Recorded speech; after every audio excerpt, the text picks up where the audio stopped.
Last week, Indonesia executed 6 people for drug offences, 5 of which were foreign nationals. This caused a somewhat underreported outrage amongst the international community, and demands for clemency continue in regards to 2 Australians on death row as well. This hardline fight against drugs and drug trafficking has been waged for a long time, and yet most people would agree that the war on drugs is not working. I sat down with journalist and author of Chasing the Scream, Johan Hari, who says that far from being an honest fight against narcotics, the war on drugs has much darker beginnings. Harry Anslinger is the most influential person who no one's ever heard of, and almost everyone watching this has had their life influenced in some way by what this man did. And he takes over the Department of Prohibition just as alcohol prohibition is ending. So he's got this big government department with basically nothing to do. And he suddenly latches on to drugs, and particularly cannabis, and basically says, this needs to be our driving purpose. He'd actually said that cannabis wasn't harmful, it wasn't dangerous. Suddenly announces it's worse than heroin. He latches onto this fake case, case of a boy who had hacked his parents to death with an axe. And Anslinger says, look, this guy smoked cannabis, this is what happens when you smoke weed. It becomes this totally notorious case. Years later, someone goes and looks it up. There's no evidence the guy even used cannabis. He had loads of mental illness in his family. The year before, they'd said he needed to be put in a mental home, and they had failed to do so because his family wanted to keep him. But that's the origins of the war on cannabis that exists today, and you still hear these myths today. You'll read them in the Daily Mail. In 1939, Billie Holiday stands on stage in New York City, and she sings the song Strange Fruit, which is the famous anti-lynching song. And her goddaughter, Lorraine Feather, said to me, you've got to understand how shocking it was to have an African-American woman standing up in front of a mostly white audience and singing a song against lynching. She wasn't even allowed through the front door of the hotel. Like, she had to go through the service elevator because she was black. And that night, according to her biographer, Julia Blackburn, the Federal Bureau of Narcotics, run by Anslinger, says, stop singing this song. Anslinger was a crazy racist. Like, he was the racist who racists in the 1930s thought went too far. To give you some sense of how racist he was. Jazz was to him like the symbol of everything he hated. It was African Americans mixing with white people. He thought it was chaos. The first guy he sends to kind of stalk her, I found this story so sad. It's a guy called Jimmy Fletcher. Anslinger hated employing black people, but you couldn't really send a white guy into Harlem to stalk Billie Holiday, it'd be kind of conspicuous. So he employs this black guy who follows Billie Holiday around for, I think it's 2 years. He dances with her, he watches everything. And Billie Holiday was so amazing, he fell in love with her. And all his life, he was ashamed of what he did. He busts her. She's put on trial. She said the trial was called the United States versus Billie Holiday, and that's how it fucking felt.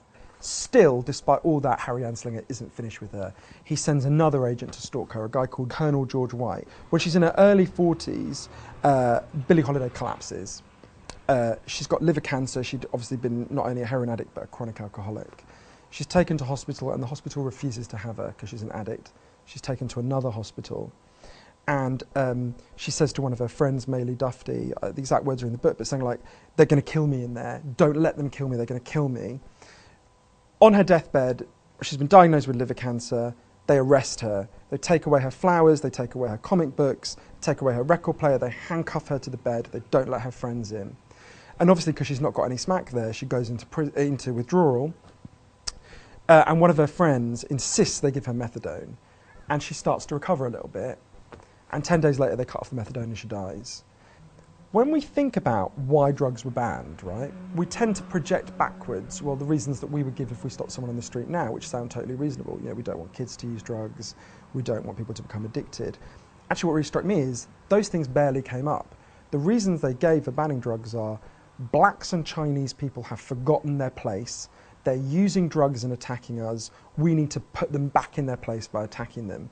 And the reason why that's important, not just historically, but now, is that's something that goes right through to the present.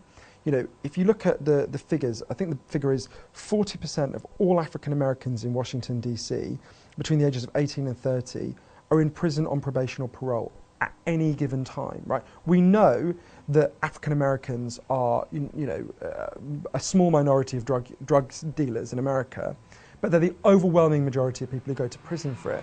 What's even more striking, in case any British person is watching this and feeling smug, the only country with a worse racial disparity than the US in drug arrests is Britain, right? And bear in mind, the US is worse than apartheid South Africa was, to give you some sense of how incredibly racist this dynamic is.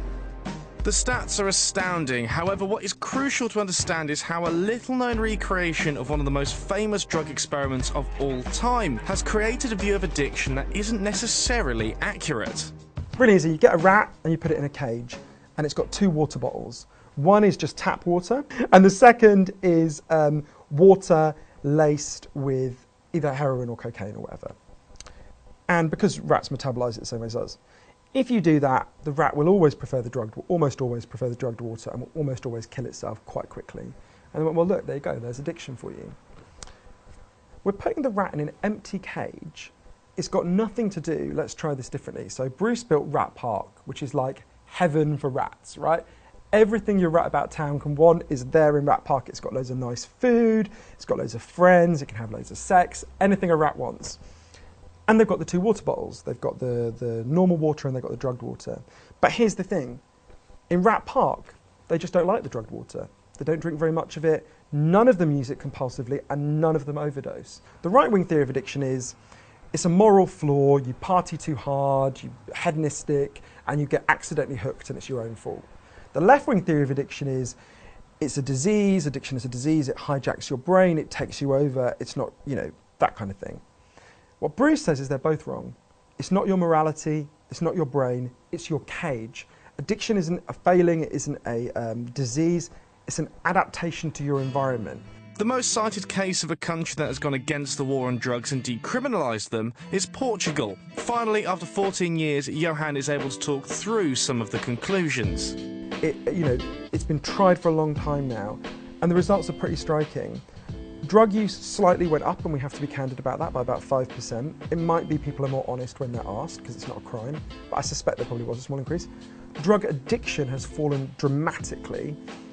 Injecting drug use is down by 50%, 50%, which is mind-blowing. Overdose is massively down, HIV transmission is massively down, and one of the ways you know that what happened in Portugal works is it's got a very competitive political system, lots of parties, none of them want to go back. What we need to do is expand the different kinds of regulation we have at the moment to cover currently banned products. So with cannabis, you would expand the system we have for alcohol, where it's sold in regulated outlets. There's really serious punishments for selling it to kids. I would do that also, I think, with some of the party drugs like ecstasy.